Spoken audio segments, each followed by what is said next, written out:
Hola a todos nuestros televidentes, bienvenidos a Neurociencias, Factores de Riesgo para la Salud, un programa que se emite a través de TV UJAT, canal 35.1 de televisión abierta, canal 35 del sistema de cable local y Facebook Live UJAT. Soy Victoria Serino Palomino, neuróloga especializada en Parkinson y trastornos del movimiento, y es un placer estar de nuevo en este espacio dedicado al análisis de enfermedades que afectan al sistema nervioso. Este programa llega a ustedes en un esfuerzo compartido entre la Universidad Juárez Autónoma de Tabasco y la Asociación de Neurólogos de Tabasco, ACE. Hoy abordaremos un tema crucial, la importancia del buen dormir y la ciencia detrás del sueño. Este periodo de nuestra vida diaria que habitualmente es plácido, es necesario, reparador, pero también misterioso. Ese ciclo del que muchas veces no conocemos la trascendencia y el desarrollo durante las diferentes edades de la vida, cómo va cambiando. Para ahondar en este tema, tengo el honor de contar con la doctora María Luisa Encalada Mijangos, quien es neuróloga pediatra. Bienvenida, doctora, gracias por acompañarnos, y también nos acompaña nuestro invitado favorito, el siempre presente doctor José Luis Sosa Hernández.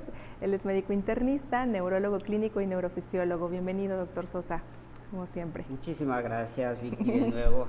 Aquí estamos siempre intentando hacer un poquito de esfuerzo de educación a la salud, a la población en general, que es parte de nuestra quehacer diario. Como médico tenemos ese compromiso moral también de educar a la población.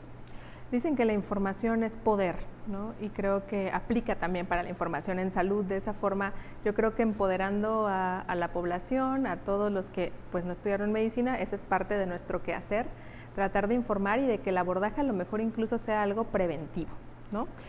El día de hoy pues es un tema muy amplio, ¿no? El sueño es un tema complicado, medio enmarañado a veces. Yo iniciaría a lo mejor tratando de definir, doctor Sosa, ¿qué es el sueño? El sueño como tal es difícil a veces de definirlo en términos estrictos. El sueño es un proceso fisiológico, eso sí, no hay vuelta de hoja, que lo vemos en seres humanos, lo vemos en animales, de todas las características, desde los unicelulares incluso, se supone que tienen fases, y es ahí donde está el meollo de entender por qué es necesario, esencial, dormir. Un periodo de nuestra vida que aparentemente pareciera inútil, pero vamos a ver, vamos a intentar comprender por qué es esencial para la salud física, para la salud psicoemocional, neurológica y psiquiátrica incluso, neuropsicológica. Y todavía yo creo que no hemos dilucidado todo lo que pasa en el sueño. ¿Sí? Definitivamente, el sueño empieza a estudiarse en los últimos 20 años, así en una forma más tenaz, más científica, con la aparición de las herramientas de neuroimagen, la aparición de estudios neurofisiológicos que se han amplificado en su capacidad de análisis, en la neurobioquímica, saber qué está pasando dentro del cerebro, qué sustancias químicas se están fabricando y por qué es necesario dormir. El sueño es enigmático, es misterioso y siempre ha llamado la atención. Todas las culturas, egipcia, griega, los mayas, la náhuatl, los aztecas, habían dioses del sueño porque se le consideraba un camino en el cual también tenemos que prepararnos hacia posiblemente una eternidad. Se asociaba como a la muerte, ¿no? De pronto un poco, porque te ves, de hecho antes se acostumbraba a las personas muertas, les tomaban una foto y las ponían en un álbum, y todo el mundo, si uno lo ve, pues bueno, ahorita puede parecer muy macabro, ¿no? Pero en ese tiempo estaba de moda, no me explico cómo llegaron a esa moda, y se observan como si estuvieran durmiendo. Como en un sueño eterno, los querían guardar como en esa imagen como de, pues de no malicia, de que te ves tan tranquilo, ¿no? Paz, ¿no? Es un estado de quietud. O debería serlo, porque también... Claro. Ahí viene la parte científica, ¿no? Ajá. Porque decíamos que cada cultura le da su toque a este aspecto de la vida, ¿no? O sea, y de hecho existe terminología que se utilizó en el pasado en las culturas, por ejemplo, griega, que se siguen preservando y que forman parte de nuestro entender de ese, podríamos decirlo hasta misticismo, de entender al sueño. Por ejemplo, si nos vamos a la cultura griega, hablamos del dios del sueño Hipnos, y el dios del sueño Hipnos tenía un hermano que era Tánatos. Ok, que actualmente una entendemos. Dualidad, o sea, tanatología nos suena por ahí, a lo mejor algunos han escuchado que ahorita está mucho más de moda. Ya he visto clínicas de tanatología hasta para perritos, así que ahorita está, pero de moda. Y después nos vamos a los hijos de Hipnos, que son los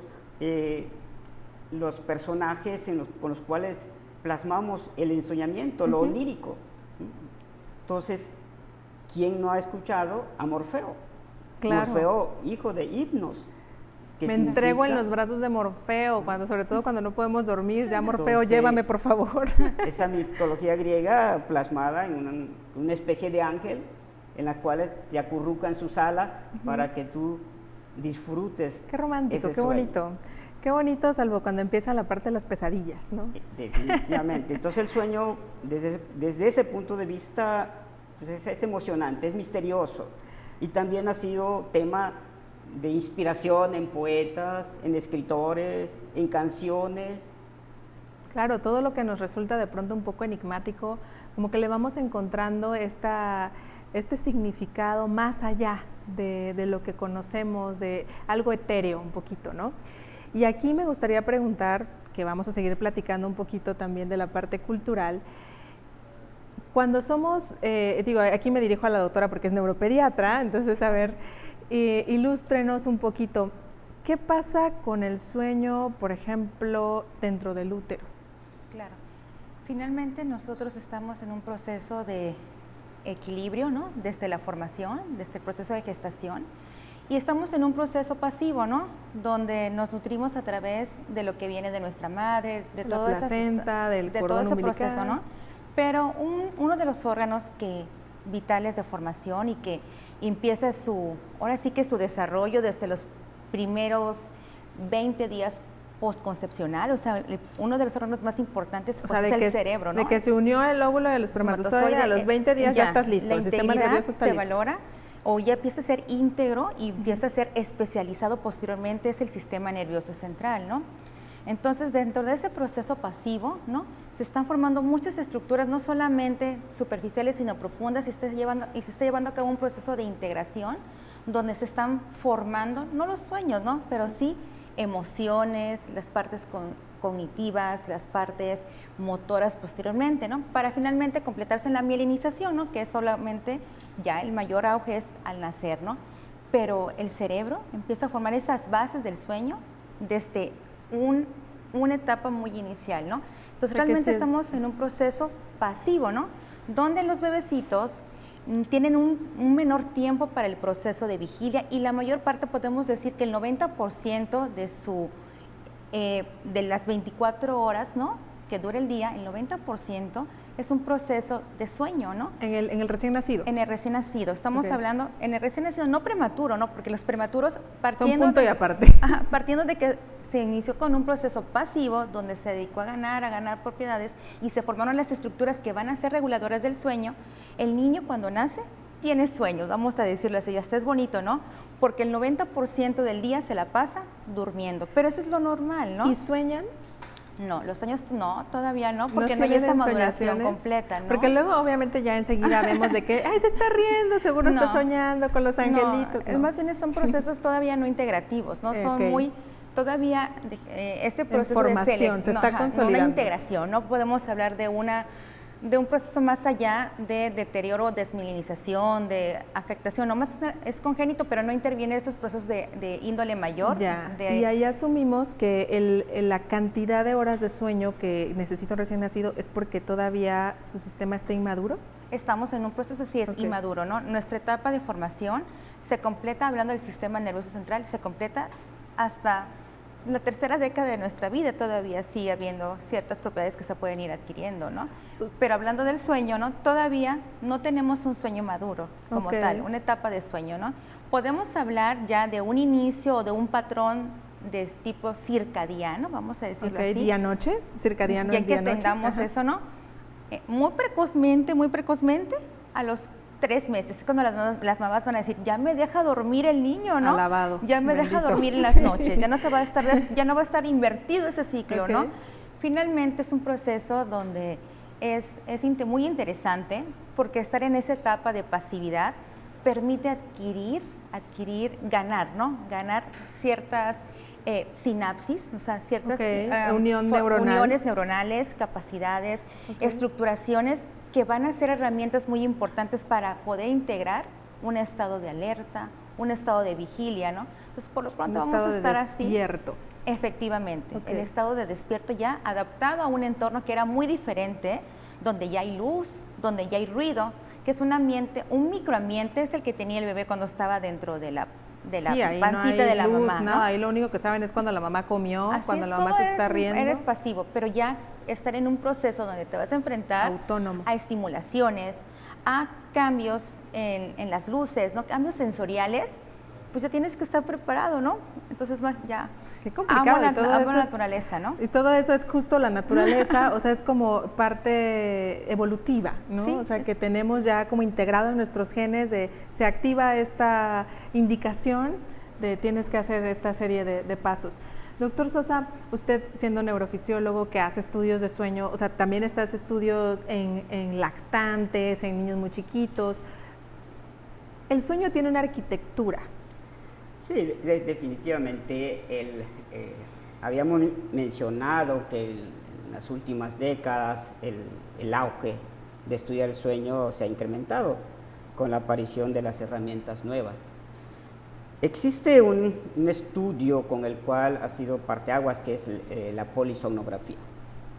Este estudio en el cual no solamente se registra la actividad eléctrica, sino que existen aditamentos para medir la frecuencia cardíaca, para medir el esfuerzo respiratorio, para medir la cantidad de oxígeno que estamos procesando.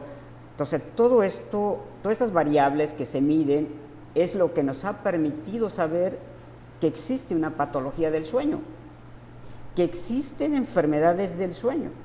Entonces, el estudio de la polisomnografía nos permite estructurar ese organigrama, esa arquitectura que usted dice. O sea, de saber que en el sueño existen 2 procesos que se van alternando durante la noche y que forma parte de ese ritmo circadiano. El por qué es necesario ya después conocer esas fases del sueño que se llama sueño no REM o no MOR, o sueño MOR o REM. MOR por sus siglas en inglés. En inglés, que significan movimientos oculares. Movimientos oculares rápidos, en los cuales también se conoce como un sueño paradójico, porque a nivel cerebral pareciera que estamos despiertos, pero a nivel periférico, muscular, estamos flácidos, con una actitud pasiva, pero no exento de que nuestros reflejos de supervivencia se puedan activar por alguna circunstancia. O sea, hablamos de, bueno, sigue respirando, sigue latiendo el corazón y todo, y me si nos sigo alertan, moviendo, teniendo posiciones de acomodo, porque puede haber posiciones forzadas que me pueden provocar una especie de dolor, y tengo sensores que me pueden decir, oye, estás presionando tu nervio, ya empieza a haber parestesias, cámbiate. Parestesias, entumecimiento. Entumecimiento, ¿sí? O sea, alteraciones de los nervios periféricos. Sí, a todo el mundo le ha pasado. Hay un síndrome, ¿no?, que se llama el codo o el brazo del sábado por la noche. Así que es que justo llegan pues ya con las copas encima, te quedas dormido, hay en una posición extraña, te levantas y no siento el brazo. Y no puede mover la mano o tienen la mano caída. Tantas cosas que pasan en el sueño, y vamos a platicar un poco más adelante qué pasa, bueno, un poquito más de qué pasa fisiológicamente y qué pasa cuando también es alterado por sustancias, por incluso medicamentos. Es algo como muy extenso. Usted mencionaba ahorita que hay 2 grandes rubros, ¿no? El sueño no REM, que es en donde no están estos movimientos rápidos, si nos estamos moviendo, y el sueño REM. Y aparte hay otras subfases en el sueño no REM. En el sueño no REM existen definitivamente ¿cómo podría explicar? Mini episodios. Mini episodios, pues no son tan mínimos. porque un periodo de Son como tiempo, segmentos de... ándale, sería el término, segmentos, en los cuales el sueño se va profundizando. Okay. El sueño no REM, en el cual es la fase que se llama de sincronización, por el cual la actividad eléctrica cerebral va siendo más homogénea, se va enleteciendo hasta llegar a algo que se llama sueño de ondas lentas. Entonces en esta es en el fase, que soñamos. No. Ok, ajá. No.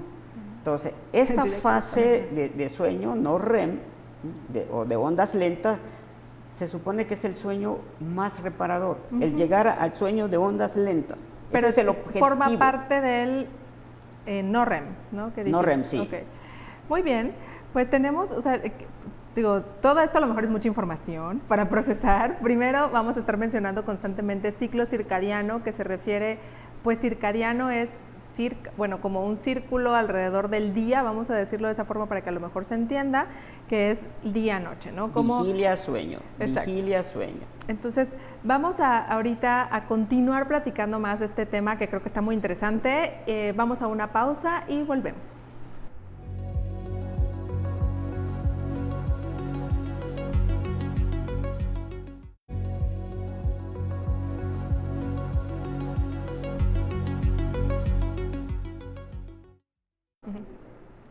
Hola a todos, ya estamos de vuelta con nuestro programa Neurociencias, Factores de Riesgo para la Salud, y el día de hoy estamos hablando de sueño, ese periodo mágico que puede ser a veces un dolor de cabeza también para quienes no lo tienen reparador. Y estábamos hablando de que tiene como mucha utilidad que todavía no hemos descubierto. ¿Por qué será tan necesario dormir? Ok.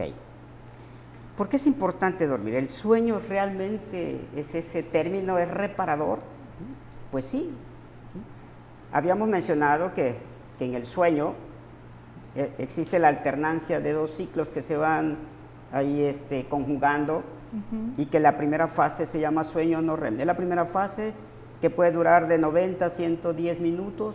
Okay. Un poquito menos de 2 horas, o sea, desde que me acosté y me dormí. Hora y media en promedio, y después paso a la otra fase que se llama sueño REM, que al principio puede durar, se dice que hasta 10 minutos, 10 minutos, periodo hasta muy 30 breve. minutos, y conforme va avanzando o se va profundizando este proceso, va reduciéndose el sueño de ondas lentas, sueño no REM, y se va aumentando el sueño REM. Y eso es fisiológico. Fisiológico se refiere para nuestro público a algo que es propio de la naturaleza del humano. O sea, ya viene organizado de esa forma, es lo natural, ¿no? O sea, es la función habitual, no por medicamentos, no por nada, es necesario, digamos que ya está comandado. Ahora, esto que decía de las fases REM y no REM, ¿qué utilidad tiene dividirlo? Okay. En términos generales podemos decir que el sueño sí es vital para preservar la salud y preservar tanto salud física como salud neurológica. Eso no hay... O sea, ¿qué pasa si no duermo? Vuelta. Exactamente. ¿Qué pasa si no duermo? En el sueño no REM existe reparación de los tejidos. Okay. O sea, en el día el cerebro es un mercado, yo siempre lo comparo con un mercado, ¿no? Que tenemos un montón de áreas, todas están trabajando, y como en un mercado se genera basura, se generan desechos, se generan sobras, se queda algo que guardar, ¿sí? Que sacamos y que hay que volver a meter como un ambulante, y eso se hace en el sueño. Y eso se hace en el sueño. Se fabrican estructuras bioquímicas, sustancias bioquímicas que nos van a permitir tener un sistema inmunológico fuerte. Ahí vamos, el sistema inmunológico. O sea, si yo dejo de dormir o duermo poco, luego caigo en la enfermedad. Mis defensas se abaten, se atenúan, y puedo ser más propenso a sufrir infecciones. Porque la noche en el sueño REM de ondas lentas se están fabricando muchos neurotransmisores, cada muchas vez hay más sustancias relación, benéficas, ¿no? del sistema nervioso con el sistema inmune. Cada vez vamos conociendo, yo creo, un poco más de esa interacción muy fuerte, ¿no? Con el sueño no REM, mi sistema endocrinológico también se prepara. El de las hormonas. El de las hormonas. Quizás lo más estudiado recientemente ha sido el equilibrio que hay entre una sustancia que se llama granelina o gralina y leptina. Estas sustancias que van a regular nuestro metabolismo para que no nos transformemos en personas con sobrepeso o suframos obesidad. Por ahí hay un estudio, sí, hay un estudio que metieron a todas las personas, a quienes trabajaban en turnos nocturnos y a quienes trabajaban en turnos diurnos. Digo, los del turno nocturno obviamente no pueden, eso es otra cosa, ¿no? Uno no puede vivir sin dormir. O sea, por más que se aguante, va a caer como en la película de Freddy Krueger, de que por más que intentaban mantenerse despiertos, eventualmente caían en una microsiesta, ¿no? De que ya no aguantabas y te caes de sueño. Entonces, pasaba esto y había evidencia al final de que quienes no duermen de noche, duermen de día obviamente, tienen más riesgo de obesidad, más riesgo de diabetes, más riesgo de muerte cardiovascular. Porque ahí es donde tiene la sincronía del ritmo circadiano, que la noche se hizo para dormir. Yo creo que todas las mamás dicen eso, ¿no? A ver, niño, apaga ya el teléfono, apaga el iPad, la noche se hizo para dormir, vamos, acuéstate. ¿Qué pasa en los niños cuando no duermen? Que ahorita vamos a ver qué le pasa a los adultos porque se pone todavía mejor. Claro, es muy importante. Esta estructura fisiológica que es en el adulto es diferente y que a la edad de 5 años en promedio en los niños es muy parecida, pero no quiero decir que sea idéntica a la de adulto. Hablando del recién nacido y de ese sueño, ¿no? En el bloque anterior comentamos que el 90% del día el recién nacido está dormido. Y dentro de ese proceso del sueño, si lo dividimos en el sueño REM y no REM, haciendo énfasis en la importancia del sueño no REM, ¿no? Dentro de las, como un proceso de integración de memoria, y el REM, un proceso de adquisición de capacidades neurobiológicas, tenemos al principio un 50-50, ¿no? 50 no REM, 50 REM. Posteriormente, esos porcentajes se van modificando para quedar a los 5 años con una estructura parecida a la del adulto, ¿no? Pero no en cuanto a la distribución horaria. Me explico. Porque hay ciertas sustancias que se requieren fundamental y donde se tiene que, ahora sí que preservar esa síntesis es la hormona del crecimiento. ¿No? Famosísima. Hormona del crecimiento, ¿no? Entonces, bien dice, ¿no? El brevario cultural. Sí. Si no duermes, no creces, ¿no? Si no duermes, no aprendes, ¿no? Bueno, eso sí es cierto. Y en los adultos también, ¿no? Claro. Sí. No fijas memoria, sí es cierto. No sueñas, sí es cierto, ¿no? Todo ese proceso sí tiene que ver, la sabiduría de las abuelitas y del observado, ¿no? Como han visto, cuando tenían 18 hijos, seguramente veían que el que no dormía no aprendía o no crecía. Así ¿no? es. Es un conocimiento empírico. Ahora hay un punto importante en ese porcentaje donde se va haciendo equivalente al sueño no REM de un 90% en promedio que tiene el adulto y un 10% del sueño REM. Así lo distribuimos. Esa distribución, sí, aproximadamente. 80-20. Nosotros empezamos con 50-50, doctor. Sí, ¿no? es un chorro. 50-50, sí. ¿no? Sí. Y todo el tiempo están durmiendo los bebés. Empieza la importancia del ritmo circadiano, diferencia, como usted dijo, ¿no? Día-noche, 3 meses. ¿No? 3 meses. Y el bebé ya va a dormir más o saber que la noche es para dormir. ¿Y eso a qué se debe? A que viene el pico de liberación de la melatonina. Neurobiológicamente ya aparece la melatonina, ¿no? Sí. Cuando antes esa melatonina pues estaba ahí adquiriendo esa identidad en cuanto a qué función iba a desempeñar en el neurodesarrollo de ese ser humano incipiente, ¿no? Muy bien. Un ser humano que todavía está aprendiendo a discernir los colores, que está todavía siendo sensible a dirigirse hacia los estímulos táctiles, sonoros, o sea, toda esa interacción que lo hace bien, como comentó el maestro, ¿no? Esa interacción del sueño no REM, ¿no? Entonces, 3 meses para quedar en claves y a lo mejor tener la duda de las mamás, ¿no? ¿Cuándo voy a empezar a dormir? ¿Es motivo de consulta, doctora? ¿Es motivo de consulta? Sí, es motivo de consulta. Este niño no duerme, y los me deja dormir. No duerme, ¿no? Entonces yo creo, ahora sí que haciendo énfasis es, bueno, hay que prepararse cuando nace un bebé para reestructurar, para renacer en hábitos, ¿no? Y si nos gustaba desvelarnos, ahora sí realmente vamos a sentir que es desvelarnos porque nuestro hijo no entiende todavía eso, ¿no? Claro, y no lo podemos obligar ni dopar ni nada, por favor, ni se les ocurra. Y ahorita que mencionaba, doctora, la melatonina, ¿no? Que a lo mejor todos la hemos escuchado porque ahorita se vende en todos los lugares de suplementos, todas las farmacias, en internet, no sé qué, y a lo mejor no sabíamos, pero como bien dijo la doctora, nosotros producimos melatonina, o sea, de ahí nace esa necesidad o esa, no necesidad, sino a lo mejor esa mercadotecnia y también utilidad de dar melatonina en padecimientos en los que está deficiente la melatonina. Claro, y en nuestros pacientes, en esa etapa de crecimiento, si no preservamos esa calidad de síntesis en la melatonina, vienen los problemas de los trastornos del sueño. Ok. ¿No?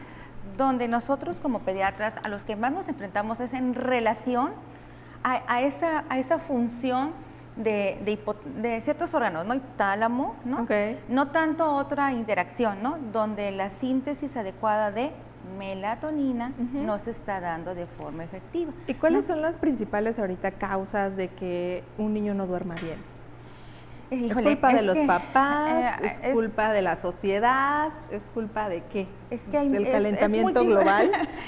Ha sido multifactorial, ha sido multifactorial, pero fíjese que muchos trastornos asociados o trastornos sindromáticos en relación a trastornos del sueño, se afecta a ese rubro, ¿no? Ese trastorno, la síntesis o la liberación o la recaptación adecuada de melatonina en relación a insomnio, ¿no? Lo que nosotros vemos como pediatras. Enfermedades que hagan que ese metabolismo de la melatonina no se lleve a cabo. Así no se lleva a cabo. Eso podría ser por importancia en nosotros, hablando de trastornos del sueño frecuentes y asociados a trastornos sindromáticos. Por ejemplo, yo me voy a meter un poquito en otro tema, el autismo, ¿no? Que también sería otra cuestión, ¿no?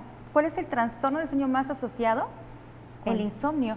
El insomnio, ¿No duermen? O sea, otra vez, aunque el niño ya esté más grande, si tiene autismo, no duerme. Es mucha asociación. Estamos hablando de una incidencia de un 50%. Eso es muy importante, difícil, ¿no? La asociación muy alta, ¿no? Y en segundo lugar también trastornos en el movimiento del sueño, ¿no? Porque hablando ya de trastornos en el sueño, hay muchos, no los podemos subdividir. A mí me gustan muchos de esos. No, esos trastornos también se presentan muy frecuente de forma sindromática con otros. ¿Cuáles son los trastornos o sea, hablamos de trastornos del movimiento en el sueño? Bueno, aquí les llamamos en global parasomnias. Ajá. Aunque hay otras subclasificaciones, ¿no? También tenemos, como dice, los trastornos de conducta del sueño. ¿Cuál sería como el más frecuente en niños sin ninguna enfermedad específica? Los trastornos en general son, el insomnio es el primero y el segundo, estamos hablando de un 30% de la población pediátrica. Okay. Es fuerte, también es muy fuerte. Sí. No lo hubiese imaginado, ¿no? Y la causa, doctora, muchas veces es por una mala higiene del sueño. Ahorita vamos, ¿verdad? Para allá con el que es eso de la higiene del sueño. Doctor Sosa, y en adultos, ¿cómo estamos de prevalencia de insomnio? No, el insomnio juega un papel importante con las nuevas sociedades. O sea, es una causa dentro de los trastornos del sueño, posiblemente es la principal causa de consulta y de problema médico asociado a los trastornos del sueño. Eso es algo bien importante. Forma 60% prácticamente. Todos coinciden, ambos coinciden, adultos, neurólogos de adultos, neurólogo pediatra, en que el insomnio no es una enfermedad per se, es una manifestación de otros padecimientos, ¿no? Yo siempre les digo, porque viene y dice, hágame dormir, doctora, vengo en desesperación, ¿no? A veces el paciente dice, tengo 2 años sin dormir bien, y le dice la esposa, pero si yo te oigo roncar, ¿y qué pasa ahí, doctor? Pero el sueño no es reparador, ¿no? Se levantan y dicen, yo me siento atropellado, o sea, como si no hubiese dormido, y en el caso del niño, pues yo quiero imaginar que se manifiesta como no aprenden. Sí, claro, empieza a afectar otros dominios, no solamente el proceso como tal del descanso, sino también el proceso conductual, el proceso del aprendizaje, más irritables, el proceso de interacción social, ¿no? Y obviamente esto pues hace que se vaya el niño excluyendo y etiquetando, ¿no? Y el aspecto fundamental es que no logra ser un niño adaptado y obviamente eso nos perfila que probablemente un adulto no adaptado tampoco, ¿no? Entonces esa es la importancia que tenemos o la misión que tenemos como neuropediatras, generar unas buenas bases y detectar a tiempo alteraciones para que después no generen consecuencias, ¿verdad? Ya más desalentadoras, ¿verdad? Claro. Y obviamente todo esto es mágico porque retomando, me encanta todo esto porque si bien hablábamos de la melatonina, hay otras sustancias, ¿no? Un montón que es de la hormona del sustancias, crecimiento, ¿no? Hormona del crecimiento que también llega a ser importante de ese equilibrio entre las etapas del sueño porque su liberación más importante es cuando empiezan el kinder los niños, ¿no? Y también se tiene que asociar a otros factores como empieza a haber la selectividad en los alimentos, ¿no? Entonces, caray, ¿no? ¿Qué nutrientes requiero yo para tener una buena interacción de formación de sustancias importantes para el crecimiento? Cuando también por mi entorno ya empiezo yo a tener cierta selectividad y a lo mejor no produzca cantidades adecuadas de sustancias neurotransmisoras. Es un reto, ¿no? Y ahí es la importancia de nosotros saber cómo actuar oportunamente para tener buenos hábitos y que se vaya dando estos enlaces, estos engranes de manera adecuada, porque no son aislados, ¿no? O sea, el sueño no está peleado con la nutrición, el sueño no está peleado con el crecimiento, ¿no? No solo ni peleado, está muy relacionado. O sea, no está, son cosas que están, que no vemos la relación o con el estado de ánimo o con el estado de pues aprendizaje. Nada más, ¿no? yo creo que cualquiera de nosotros de posguardia, o sea, los que hicimos guardias, o alguien que te desvelaron porque en la Ciudad de México, ¿no? Que ya tembló, aquí que ya se inundó, las instancias, no sé qué, o sea, todas estas cosas hacen que uno al día siguiente esté, pero de malas, aunque a lo mejor medio dormiste. ¿Qué pasa con el adulto? Y el factor estresante ambiental juega un papel importante en romper ese ciclo que estamos intentando pues reparar, ¿no? O sea, ya dijimos que el sueño, ¿por qué es importante? Porque almacenamos energía para el día. O sea, la noche es llenar el tanque. Claro. Para tener suficiente capacidad de juicio, de raciocinio, de resolución al de día empatía, siguiente. de tolerancia, porque se están fabricando todas las sustancias necesarias para que yo sea más ecuánime, más receptivo, no sea impulsivo. O sea, el no dormir hace que no se fabriquen todas esas sustancias y por eso estoy a la expectativa, a la defensiva, no mido peligro. Claro, me acordé de no un meme. aprendo porque no hay concentración, no fabriqué acetilcolina. El nivel de cortisol también es muy importante, ¿no? Que es el cortisol habitualmente lo asociamos a que nos despierta, ¿no? O sea, es el que ya tenemos ese shot que ya está pautado, ese no va a ser a la hora que nosotros querramos. O sea, ya viene con la salida del sol casi y vamos el shot de cortisol y es lo que hace que si ya te paraste, bueno, igual ya no me dio sueñito y ya, ¿no? Pero ahorita como dice el doctor Sosa, me acordé de ese meme que dice, hoy no dormí bien, elegiré el camino de la violencia. así pasa, ¿no? Cuando uno no duerme bien ya es como que no me digan nada, no quiero saber, hoy no voy a resolver la relevancia, ¿no? Y a largo plazo también hay efectos deletéreos. Claro, o sea, ya hablamos del problema endocrinológico. El no fabricar estas sustancias anorexígenas que les mencioné, en las cuales una sustancia, la grelina, que me estimula el apetito, pero que si no se inhibe porque no dormí bien, no produzco leptina, que es la que me inhibe el apetito. Entonces me va a dar más hambre Entonces o como me va a dar atracones. más hambre porque ya rompí ese equilibrio. Y en el día voy a estar comiendo carbohidratos porque mi cuerpo los está preparado para una lucha, pero no saben para qué lucha. Qué importante que desde ahí vengamos la parte, por ejemplo, del peso, que es algo con lo que ahorita se lucha mucho, ¿no? Y también se ha vuelto un problema de salud pública, ¿no? También el sobrepeso, la obesidad. La obesidad. Entonces, que va a contribuir a diabetes, que va a contribuir a dislipidemia y que lógicamente el problema del dormir va a repercutir ya en ser hipertenso, en ser diabético, en ser obeso. Sí, igual considerar en los niños, sí no sé, puntualizando, que el hierro, la ferritina, es un precursor o una sustancia importante para la síntesis de dopamina. Y en el sueño, la dopamina es una sustancia muy necesaria para tener usted es experta en eso, ¿no? Una regulación en cuanto a fases del sueño y movimientos en el sueño, durante el sueño, ¿no?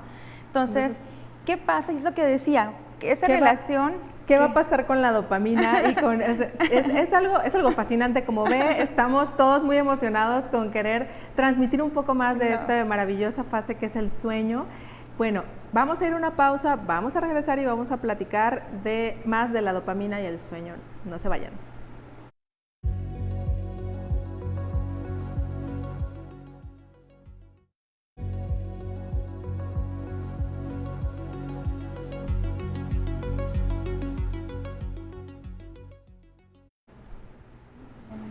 Ya estamos de vuelta en Neurociencias, Factores de Riesgo para la Salud, y estamos platicando de la ciencia del dormir, del buen sueño. Y justamente ahorita hablábamos de la dopamina. La dopamina a lo mejor todos la asociamos como el neurotransmisor de la felicidad. Más que de la felicidad, que es a lo mejor es la serotonina, la dopamina es más de la, como vamos a decir, de la euforia, o sea, como cuando me saco un premio, cuando me dicen que soy el mejor, cuando gané en el casino. La recompensa. Eso, ese pedacito de chocolate, ese placer que se siente al comer chocolate, eso es dopamina pura, ¿sí? Entonces, ¿qué pasa? ¿Qué tiene que ver? Uno no pensaría que en el sueño la dopamina tiene que ver.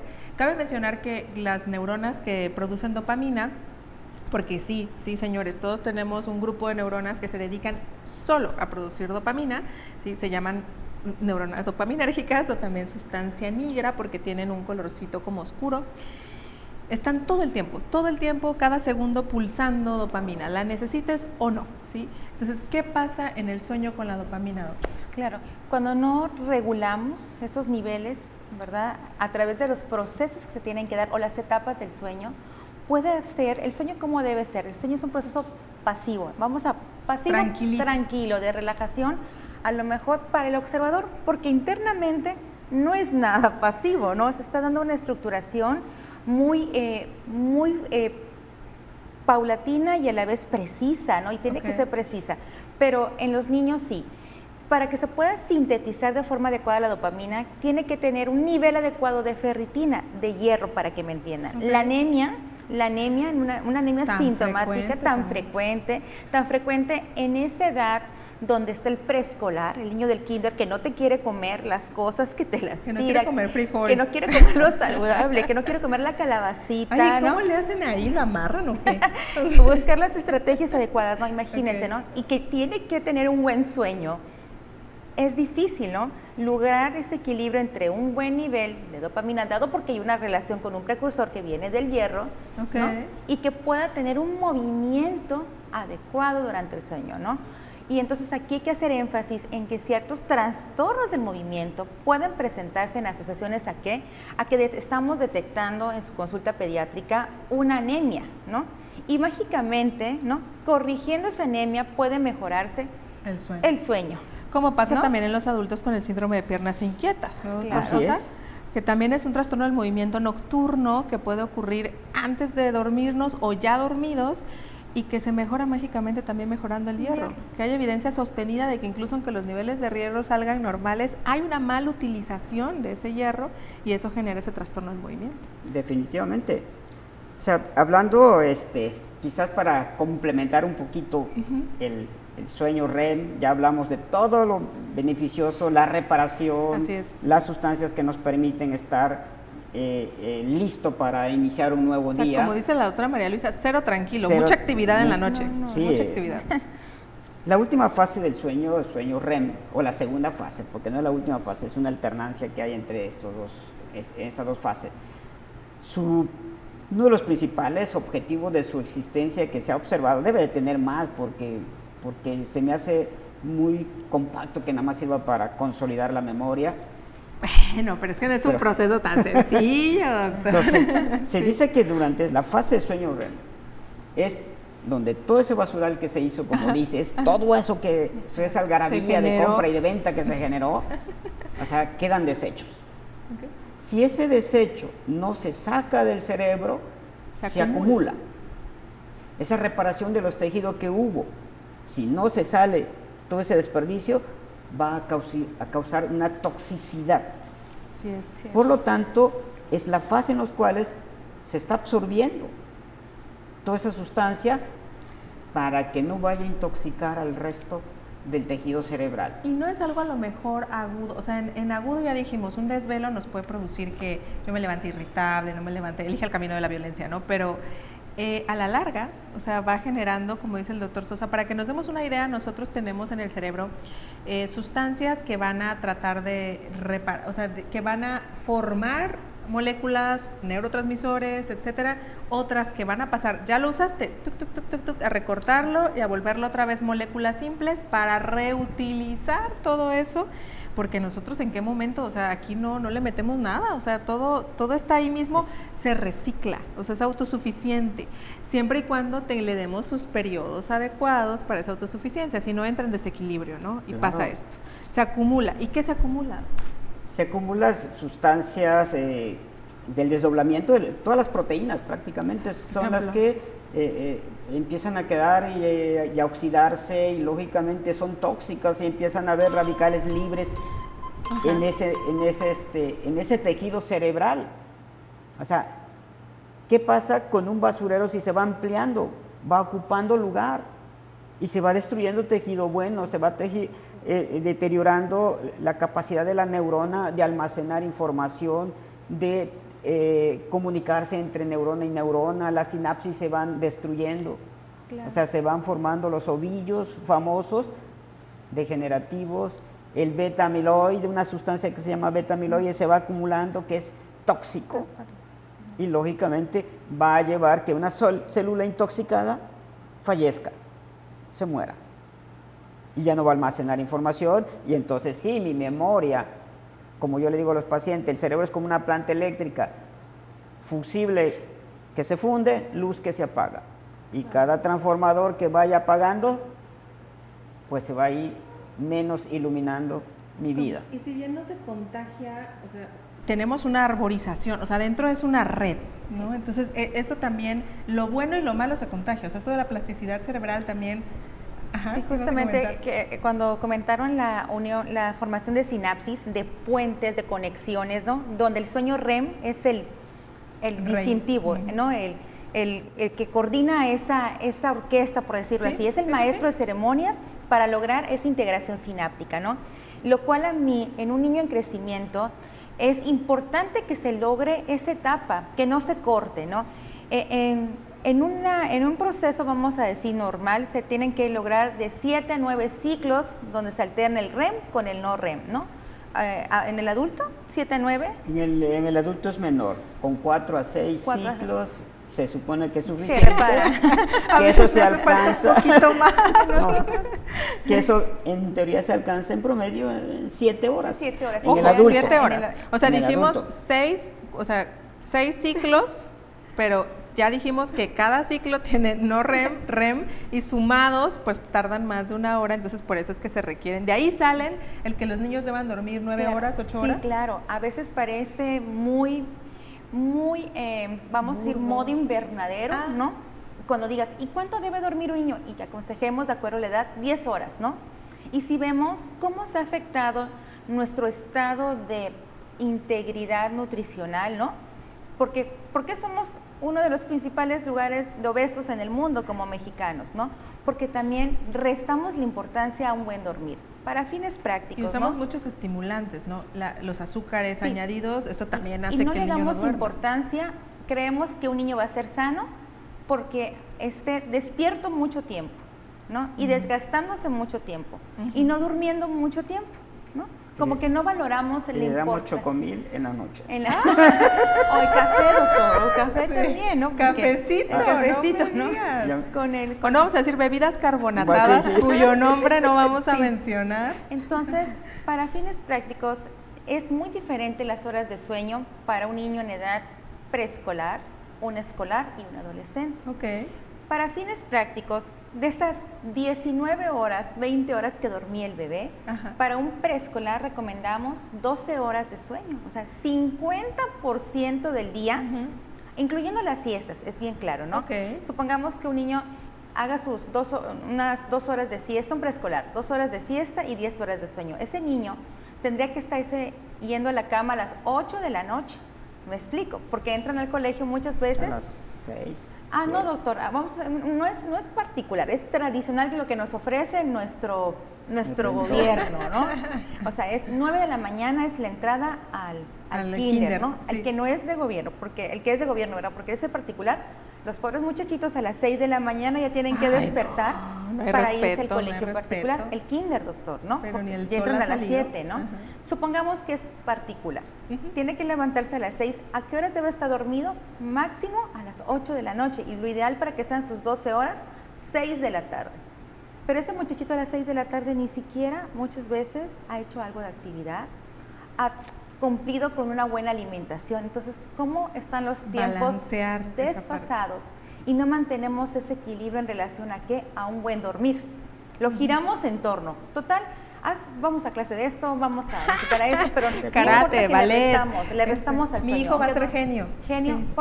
porque puede dormir suficientemente 4 horas y lo va a despertar. Ujú. ¿Me entiende? Ujú. Esas 12 horas de un preescolar se reducen a unas 10 horas, que tampoco no es tanto, de un escolar. Okay. Y un joven, un adolescente ya de secundaria, unas 8 horas. Pero también vamos a enfocarnos un poquito, cuánta tarea, más actividades, y restamos horas de sueño. Entonces, que estamos generando una mala higiene del sueño. Y aparte, si los exponemos a televisión, al celular, a las pantallas, ¿no? Eso es Y abrir nos la caja de Pandora. restamos Porque tanto, horas de sueño. yo creo que, o sea, la verdad es que parecía que iba a ser muy diferente el sueño en adultos y niños, pero es lo mismo. O sea, nosotros también los adultos nos exigimos un montón de cosas. Las horas, hay personas que trabajan 3 turnos. ¿Por? O sea, aparte, ¿a qué hora duermes? ¿A qué hora comiste? ¿A qué hora te bañaste? Nada más con 2 turnos. 2 turnos de 8 horas son 16 horas despiertos. ¿Cuántas te quedan? Te quedan 8. En 1 hora vas a dormir, comer, comer, bañarte, acicalarte, todo lo que haya que hacer, y 7 horas vas a dormir. No se No, puede. pues no. Y en ciudades mayores, donde hay tráfico, donde hay tiempos muertos, doctora, se hacen 4 horas, 5 horas de traslado, que ya fue parte sustancial de un buen sueño. Claro. Sí, claro, pero es lo mismo dormir en el autobús, ¿no?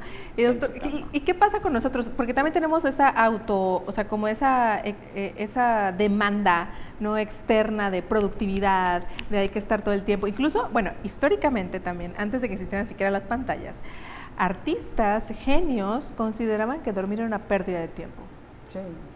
A pesar de que de ahí les venía la inspiración, por cierto, y de que a lo mejor no conocían suficiente de Pues esto. es que parte de la inspiración podían ser desfases que salían, chispazos de no control, o sea, Ok. cuántas epilepsias por no dormir se activaban. Sí, sí, sí. Epilepsias que para el público en general, no todas las epilepsias convulsionan, pero sí Así pueden es. ser epilepsias alucinantes.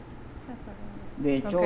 muchos famosos, Van Gogh, se supone que era epiléptico y no le gustaba controlarse porque ese era su estímulo para plasmar sus pinturas. Sus pinturas, sí, claro, sus obras. Sí, muchos de ellos tenían pues enfermedades que ahora reconocemos, pero que ciertamente al estimular sobreestimular esas áreas del cerebro, pues a veces se obtienen, esas obras de arte sí son fantásticas, pero ¿qué calidad de vida tuvo él, no? ¿A qué edad fallecieron? Claro. Vivieron Entonces, muy rápido. Vivieron Ujú. rápido, pero Muy intensamente y muy muchos rápido. de ellos tampoco disfrutaron de eso que hicieron. Entonces, ¿dónde está el equilibrio? Y doctor Sosa, entonces, nosotros los adultos, ¿cuánto debemos dormir? Y el adulto mayor, porque es un tema recurrente de consulta. En personas, tengan o no tengan deterioro cognitivo o Alzheimer, llegan y no puede dormir. El hablar de un número exacto es relativo, porque el buen dormir es el sueño total que me permita ser funcional al día siguiente. Ok. Por ahí alguna vez leí que eso está implicado también en nuestra genética y hay muy pocas familias identificadas ya con genes que les permiten repararse, hacer todo ese proceso en 5 horas.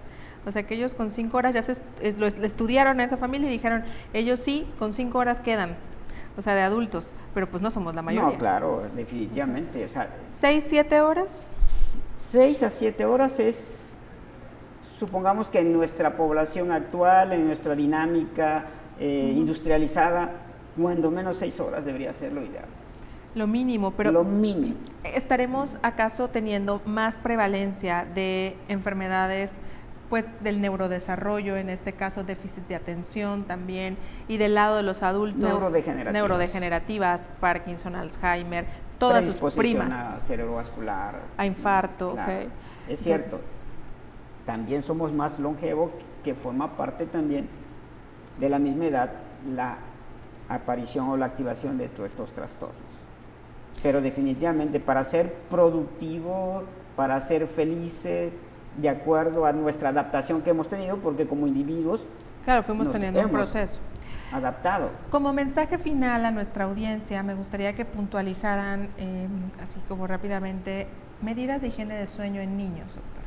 Que es importante tratar de mantener los horarios importantes para esa reparación, para esa limpieza, ¿no? Para fines prácticos, preescolares 12 horas, escolares 10 horas y adolescentes 8 horas. Muy bien. Para fines prácticos, ¿no? Evitar la exposición a estímulos sensoriales, sobre todo visuales, ¿no? Donde la luz azul también, que vamos a luego también comentar, es un tema muy importante, cómo influyó en modulación neurobiológica.